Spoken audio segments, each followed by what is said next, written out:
Assalamualaikum warahmatullahi wabarakatuh. Ini adalah kisah nyata dan kami mengutip dari berbagai website dan juga dari berbagai sumber lainnya. Untuk kebenarannya tetap hanya Allah Subhanahu wa taala sajalah yang Maha mengetahuinya. Akan tetapi, simak kisah ini sampai akhir karena banyak sekali pelajaran dan hikmah yang bisa diambil dari kisah 7 kali pergi haji wanita ini tidak bisa melihat Ka'bah. Apa yang sebenarnya dia lakukan? Langsung saja simak ceritanya. Ada seorang anak laki-laki, sebut saja namanya Hasan, sebagai nama samaran, dan bukan nama yang sebenarnya. Sebagai seorang anak yang berbakti kepada orang tuanya, Hasan mengajak ibunya untuk menunaikan ibadah haji. Sang ibu, atau sebut saja Fulanah, tentu saja senang dengan ajakan anaknya itu. Sebab sebagai seorang muslimah yang mampu secara materi, mereka tentu sangat dianjurkan untuk menunaikan ibadah haji. Segala perlengkapan sudah dipersiapkan. Ibu dan anak ini akhirnya berangkat ke Tanah Suci. Kondisi keduanya saat itu sehat walafiat, tidak kurang satu apapun. Kemudian tiba harinya di mana mereka melakukan tawaf dengan hati dan niat yang ikhlas menyeru panggilan Allah dan juga untuk menunaikan ibadah haji. Labbaik Allahumma labbaik. Aku datang memenuhi seruanmu ya Allah. Hasan mendampingi ibunya dan berkata, "Wahai ummi, undur ila Ka'bah." Wahai ibu, lihatlah ke Ka'bah. Hasan menunjukkan Ka'bah kepada ibunya. Sedangkan ibunya yang berjalan di sisi anaknya itu tidak bereaksi dan hanya terdiam saja. Sebab ibunya itu sama sekali tidak melihat apa yang ditunjukkan oleh anaknya tersebut. Lalu Hasan kembali berkata kepada ibunya. Ia tampak bingung melihat raut wajah ibunya sebab di wajah ibunya tampak kebingungan. Ibunya sendiri pun tidak mengerti mengapa ia tidak bisa melihat apapun selain kegelapan. Beberapa kali ia mengusap-ngusap matanya tetapi kembali yang tampak hanyalah kegelapan dan ia tetap tidak bisa melihat Ka'bah. Padahal tidak ada masalah dengan kesehatan matanya. Beberapa menit yang lalu, ia masih melihat segalanya dengan jelas. Akan tetapi, entah mengapa ketika memasuki Masjidil Haram, segalanya menjadi gelap gulita. Hasan pun bersimpuh di hadapan Allah. Ia sholat memohon ampunannya. Hati Hasan begitu sedih. Siapapun yang datang ke Baitullah pasti mengharapkan rahmatnya. Akan tetapi, Hasan tidak berkecil hati. Mungkin dengan ibadah dan taubatnya yang sungguh-sungguh, ibundanya akan dapat merasakan anugerahnya dengan menatap ke arah Ka'bah. Kelak, Hasan berniat akan kembali membawa ibunya berhaji di tahun depan. Mungkin nasib baik belum berpihak kepadanya di musim haji tahun tersebut. Namun tahun berikutnya kejadian serupa terulang lagi. Ibunya kembali dibutakan di dekat Ka'bah sehingga ibunya tidak bisa melihat Ka'bah juga. Akan tetapi, Hasan tetap tidak putus asa. Ia kembali membawa ibunya ke Tanah Suci di tahun berikutnya untuk melaksanakan ibadah haji lagi. Namun anehnya, ibunya tetap saja tidak bisa melihat Ka'bah. Setiap berada di Masjidil Haram yang tampak di matanya hanya kegelapan saja. Begitulah keganjilan atau keanehan yang terjadi pada diri Fulanah atau ibunya si Hasan. Sehingga kejadian itu berulang sampai 7 kali menunaikan ibadah haji. Ia tetap tidak bisa melihat Ka'bah. Nauzubillah min dzalik. Hasan tak habis pikir, ia benar-benar tak mengerti apa yang menyebabkan ibunya menjadi buta di depan Ka'bah. Padahal setiap berada jauh dari Ka'bah, penglihatannya selalu normal. Ia pun bertanya-tanya apakah ibunya punya masalah ataupun kesalahan sehingga mendapat azab dari Allah Subhanahu wa taala seperti itu. Sebenarnya, apa yang telah diperbuat ibunya sehingga mendapat musibah seperti itu? Segala pertanyaan berkecamuk dalam diri Hasan. Akhirnya diputuskannya untuk mencari seorang alim ulama yang dapat membantu permasalahannya tersebut. Beberapa saat kemudian ia mendapati kabar bahwa ada seorang ulama yang terkenal dengan kealiman dan kesalehannya di Abu Dhabi, Uni Emirat. Tanpa kesulitan, akhirnya Hasan dapat bertemu dengan ulama tersebut. Ia pun menceritakan masalahnya kepada ulama itu. Kemudian ulama tersebut meminta agar ibu dari Hasan mau menelponnya. Setelah Hasan pulang dari Abu Dhabi dan tiba di tanah kelahirannya, ia langsung meminta ibunya untuk mengunjungi ulama di Abu Dhabi tersebut. Sang ibu pun mau memenuhi permintaan anaknya. Ia pun mau menelpon ulama itu dan menceritakan kembali peristiwa yang dialaminya di Tanah Suci, yaitu ia sudah 7 kali pergi haji akan tetapi tidak bisa melihat Ka'bah sama sekali. Ulama itu kemudian meminta ibunya Hasan untuk mengintrospeksi diri, mengingat kembali mungkin ada perbuatan atau peristiwa yang terjadi padanya di masa lalu, sehingga ia tidak mendapat rahmat Allah Subhanahu wa Ta'ala. Fulanah diminta untuk bersikap terbuka, mengatakan dengan jujur apa yang telah dilakukannya di masa lalu. Ulama itu berkata, "Ibu harus berterus terang kepada saya, karena masalah Anda bukan masalah yang kecil." Ibunya Hasan terdiam sejenak. Kemudian ia meminta waktu untuk memikirkannya. 7 hari berlalu, akan tetapi ulama itu tidak mendapat kabar dari ibunya Hasan. Lalu pada minggu kedua, setelah percakapan pertama mereka, akhirnya ibunya berhasil menelpon kembali dan berkata, "Wahai Syekh, waktu masih muda. Saya bekerja sebagai perawat di rumah sakit." Ulama itu berkata, "Oh, bagus. Pekerjaan perawat adalah pekerjaan yang mulia." Lalu ibunya Hasan berkata lagi dengan terus terang, "Akan tetapi, saya mencari uang sebanyak-banyaknya dengan berbagai cara. Tidak peduli apakah cara yang saya lakukan itu halal ataupun haram." Mendengar itu, ulama tersebut terperangah. Ia tidak menyangka wanita itu akan berkata demikian.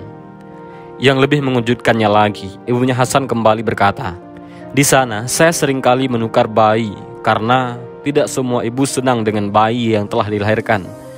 Kalau ada yang menginginkan anak laki-laki, padahal bayi yang dilahirkannya perempuan, dengan imbalan uang, maka saya tukar bayi-bayi itu sesuai dengan keinginan mereka." Mendengar penjelasan ibunya Hasan, ulama tersebut sangat terkejut dan beristighfar, sebab betapa teganya wanita itu menyakiti hati para ibu yang diberi amanah oleh Allah untuk melahirkan anak. Bayangkan saja betapa banyak keluarga yang telah dirusaknya, sehingga tidak jelas nasabnya. Apakah fulanah tersebut tidak tahu bahwa dalam Islam menjaga nasab atau keturunan sangatlah penting? Jika seorang bayi ditukar, tentu nasabnya menjadi tidak jelas. Padahal nasab ini sangat menentukan dalam pernikahan, terutama dalam masalah mahram atau muhrim, yaitu orang-orang tidak boleh dinikahi. Kemudian ibunya Hasan berkata lagi, "Cuma itu yang saya lakukan, wahai Syekh." Dengan keheranan, ulama itu berkata, "Cuma itu? Astagfirullah. Tahukah Anda bahwa perbuatan Anda itu dosa yang luar biasa? Betapa banyak keluarga yang sudah Anda hancurkan. Lalu apalagi yang dikerjakan selain itu?" Maka ibunya Hasan bercerita lagi, "Di rumah sakit, saya juga melakukan tugas memandikan orang mati." Ulama itu berkata, "Oh, bagus. Itu juga pekerjaan yang mulia." Ibunya Hasan berkata, "Iya, tapi saya memandikan orang mati karena ada kerjasama dengan tukang sihir. Setiap saya bermaksud menyengsarakan orang, baik membuatnya mati atau sakit, segala perkakas sihir itu sesuai dengan syaratnya, harus dipendam di dalam tanah.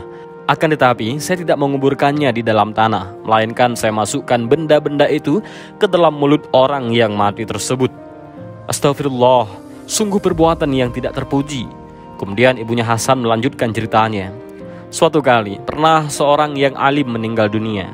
Seperti biasa, saya memasukkan berbagai barang-barang sihir seperti jarum, benang, dan lain-lain ke dalam mulutnya. Namun entah mengapa benda-benda itu seperti terpental tidak mau masuk.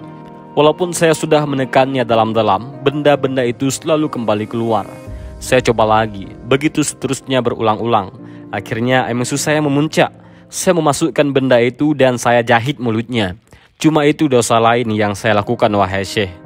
Mendengar cerita ibunya Hasan yang datar dan merasa tanpa rasa dosa itu, ulama tersebut berkata dengan sedikit marah, "Kau bilang, cuma itu yang kamu lakukan? Subhanallah, sungguh saya tidak bisa membantu Anda." Saya angkat tangan. Ulama itu agaknya sangat terkejut mengetahui perbuatan ibunya Hasan. Tidak pernah terbayang dalam hidupnya bahwa ada seorang manusia, apalagi ia adalah wanita yang memiliki nurani begitu tega dan begitu keji. Tidak pernah terbayangkan dalam hidupnya bahwa ada seorang wanita yang melakukan perbuatan sekeji itu. Na'udzubillah min dzalik. Akhirnya ulama itu berkata, "Wahai ibu, Anda harus memohon ampun kepada Allah, bertaubat dengan sebenar-benarnya taubat, karena hanya Dialah yang bisa mengampuni dosamu." Setelah beberapa lama, sekitar 7 hari kemudian, ulama itu tidak mendengar kabar selanjutnya dari ibunya Hasan. Akhirnya ia mencari tahu dengan menghubunginya melalui telepon. Ia berharap ibunya Hasan telah bertaubat atas segalanya yang telah diperbuatnya. Akan tetapi, karena tak juga memperoleh kabar, ulama itu akhirnya menghubungi anaknya, yaitu Hasan di Mesir. Ulama itu menanyakan kabar ibunya. Ternyata kabar duka yang diterima oleh ulama itu. Hasan berkata, "Ummi sudah meninggal dunia 2 hari setelah menelpon Anda, wahai Syekh." Ulama itu terkejut mendengar kabar tersebut dan berkata, "Bagaimana ibumu meninggal?" Kemudian Hasan pun menceritakannya. Wahai Syekh, setelah ibu menelpon Anda, 2 hari kemudian ibuku jatuh sakit dan meninggal dunia. Yang mengejutkannya adalah waktu peristiwa penguburannya. Ketika tanah sudah digali untuk kemudian dimasukkan jenazah, atas izin Allah, tanah itu rapat kembali, tertutup dan mengeras. Para penggali kubur pun mencari lokasi lain untuk digali. Namun peristiwa itu terulang kembali.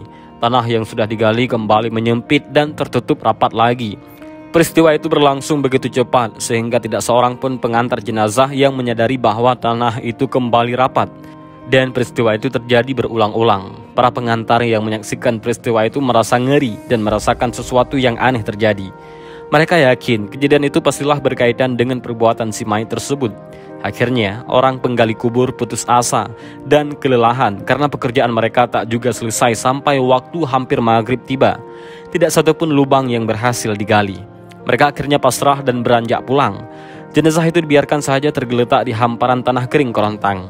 Akan tetapi, sebagai anak yang begitu sayang dan hormat kepada ibunya, Hasan tidak tega meninggalkan jenazah ibunya di tempat itu tanpa dikubur.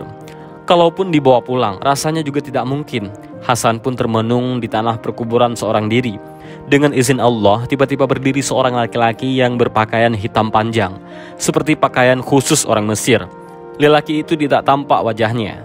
Lelaki tersebut mendekati Hasan, kemudian berkata kepadanya, "Biar aku tangani jenazah ibumu, pulanglah." Mendengar itu, Hasan pun merasa lega mendapat bantuan orang tersebut. Ia berharap laki-laki itu benar-benar akan mengurus jenazah ibunya. Laki-laki misterius itu berkata, "Aku minta supaya kau jangan menengok ke belakang sampai tiba di rumahmu." Hasan pun menuruti perintahnya, kemudian ia meninggalkan pemakaman itu. Namun, belum sempat ia di luar lokasi pemakaman, maka terbesit keinginannya untuk mengetahui apa yang dilakukan oleh pria misterius itu dengan jenazah ibunya. Dengan penasaran, kemudian ia menengok ke belakang. Betapa pucatnya wajah Hasan ketika melihat jenazah ibunya sudah dililit api. Kemudian api itu menyelimuti seluruh tubuh ibunya. Belum habis rasa herannya, seketika kemudian dari arah yang berlawanan, api menghantam wajah Hasan. Hasan pun ketakutan. Dengan terburu-buru, ia pun bergegas meninggalkan tempat itu. Demikianlah yang diceritakan Hasan kepada ulama itu. Hasan juga mengaku bahwa separuh wajahnya yang tertampar api itu kini berbekas kehitaman karena terbakar. Ulama itu mendengarkan dengan baik semua cerita yang diungkapkan Hasan. Ia pun menyarankan agar Hasan segera beribadah dengan khusyuk dan meminta ampunan atas segala perbuatan atau dosa-dosa yang pernah dilakukan oleh ibunya. Akan tetapi, ulama itu tidak menceritakan kepada Hasan apa yang telah diceritakan oleh ibunya kepada ulama itu. Jadi, Hasan sebenarnya tidak tahu kesalahan atau dosa yang pernah diperbuat oleh ibunya tersebut.